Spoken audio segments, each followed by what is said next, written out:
Hi guys, it's Birb here and welcome to today's exclusive video report. And today I've got for you an analysis of Bitcoin of a couple of time frames, starting off of 12-hour chart, Bitstamp spot exchange, Bitcoin USD chart. Okay, let's give it a quick, brief check into this time frame, to lower time frames as well, to help you understand and kind of like position yourself accordingly to what Bitcoin is doing.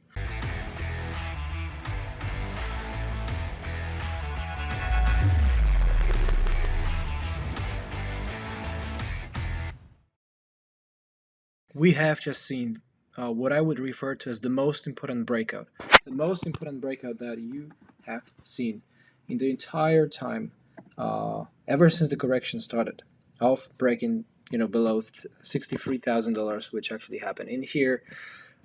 This is the correction start, right? So $63,000. This was an actual confirmation for the bearish side of the market getting the upper hand, and ever since we've been remaining, in somewhat of a kind of like stairway down thing going on, with most of the time sideways, right? So we had kind of like sideways, brief moment of a decline, sideways, brief moment of a decline, sideways, brief moment of a decline, and altogether it kind of like resulted in 50% drawdown of the peak. So it was a wild, intense 3 months ever since this early mid-November kind of like correction started off, coming with which started was initiated, triggered by the Evergrande news, okay, about their financial difficulties, which was further induced with the breakout to the downside seen in the equities markets as well, and the overall caused by the overall FOMC meetings, and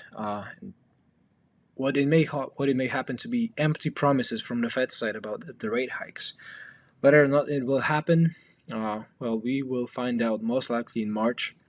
Right, until very recently, we had known that that Fed would be aiming to hike the rates about 3 to 4 times, but eventually there's more and more question marks appearing all of a sudden towards it, right?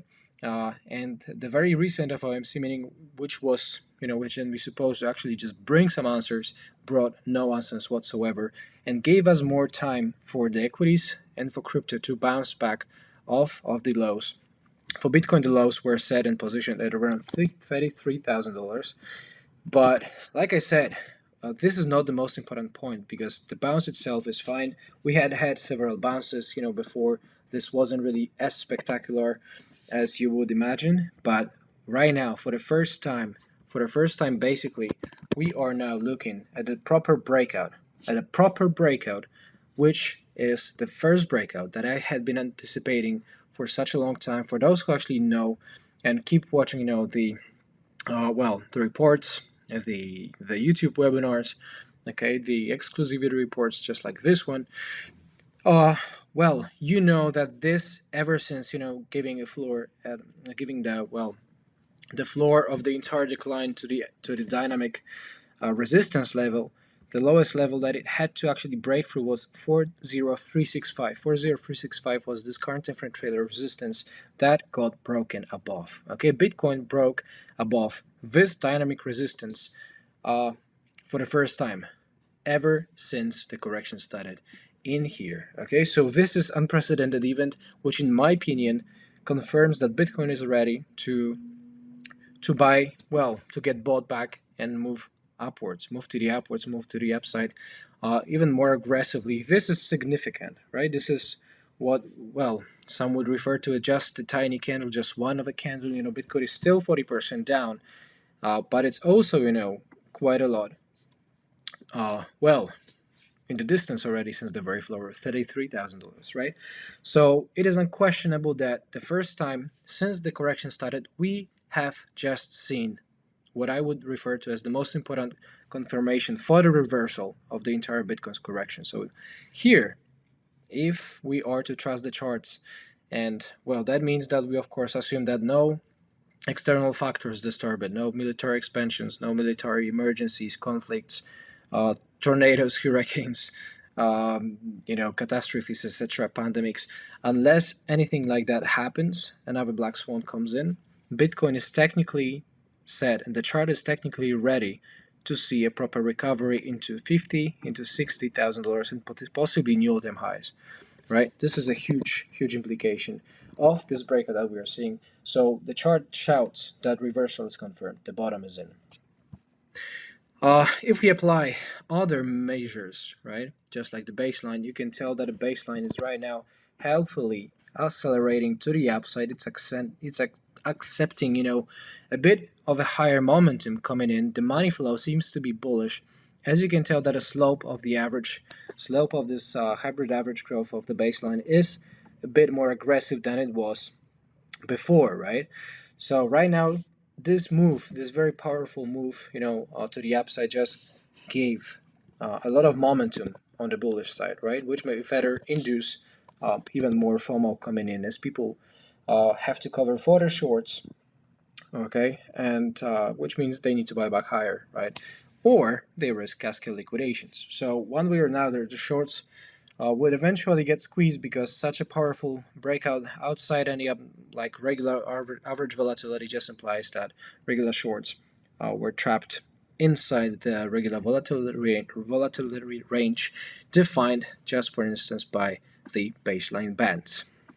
Okay, so this is a clear signal that, well, the baseline bands, if we take it on 4-hour chart, right, there is a very clear breakout to the upside on this side, right? You can tell there is definitely a moment where Bitcoin breaches through the average volatility defined by the baseline band for the by the higher upper baseline band, giving you the upper range of the volatility.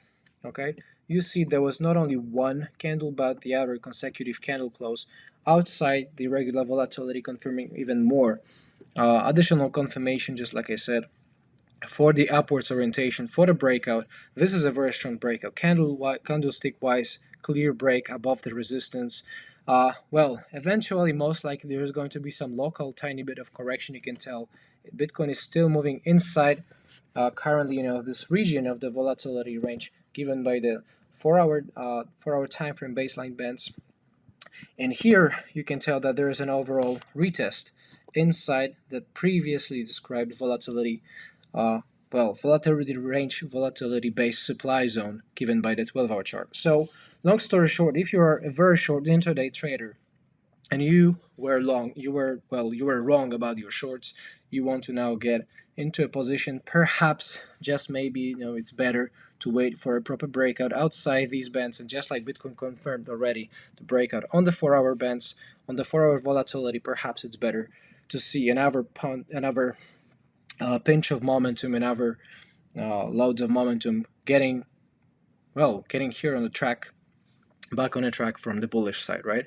So perhaps I would search for confirmation if I was a short-term trader to clearly violate the regular volatility on the medium to longer term chart that the 12-hour time frame stands for. This is some sort of like a smooth bridge between short-term movements and long-term movements. I like it a lot. And yeah, the current time frame trailer stop is 38,553. So unless something like that, something like I mentioned, this unexpected events, catastrophes, pandemics, etc., unless they come and disturb and violate the markets, which would potentially take us to 37,000. So unless something like that happens, I can see a proper breakout following, to the upside, and further upside recovery towards 50,000 and 60,000 and potentially new all-time highs. Having a very quick look at the short-term time frame as the hourly chart would imply and suggest, let's take a very quick, brief look at the baseline wave pivots, which is given as demand supply block visualizations. Okay, taking everything else off of the chart. This is what we are left with. Let's wait a second until it loads. There we go. Clean, very strong level of supply defined by of demand. Previous supply defined by the price action. Here you can tell there is a thick break layer of demand buyers with a pivot level of the previous highs right now turned into support. So in case this level flips, you see a proper break beneath, I would expect Bitcoin to revert back, to bounce back somewhere inside this level. If it fails, the next levels are given well by the baseline here 38,756, or in case it fails 37,554, or in case it fails 35,955. Okay, so this works as a sort of like a magnet level to level play. In case one fails, the next target becomes your next aim. The level below becomes your next support to look at, right? So, but this is of course as unexpected as it gets, because like I said, the momentum is on the bullish side very clearly, and I would expect such a breakdown and a bearish occurrence only to happen if there comes some sort of like occurrence to disturb from the external factors outside of the crypto market. So like I said, some catastrophes, small price shocks, unpredicted, bad news pieces come out, like for Bitcoin, regulations, Fed, etc. So yeah, unless something like that happens, clean level to look at right now. Locally, $43,000 is the main resistance to look at. You can see a bunch of levels defined by previous takes, previous resistances. It kind of like provides you with a cluster of resistances all together taken. $44,000 seems to be the next level zone, the next area cluster of supply defined by the price action and the previous pivots, right? So this is all that I wanted to show you guys for today. Make sure you stay tuned for the next reports, for the next updates. They're coming your way very soon. God bless you all. Stay safe. Cheers and bye-bye.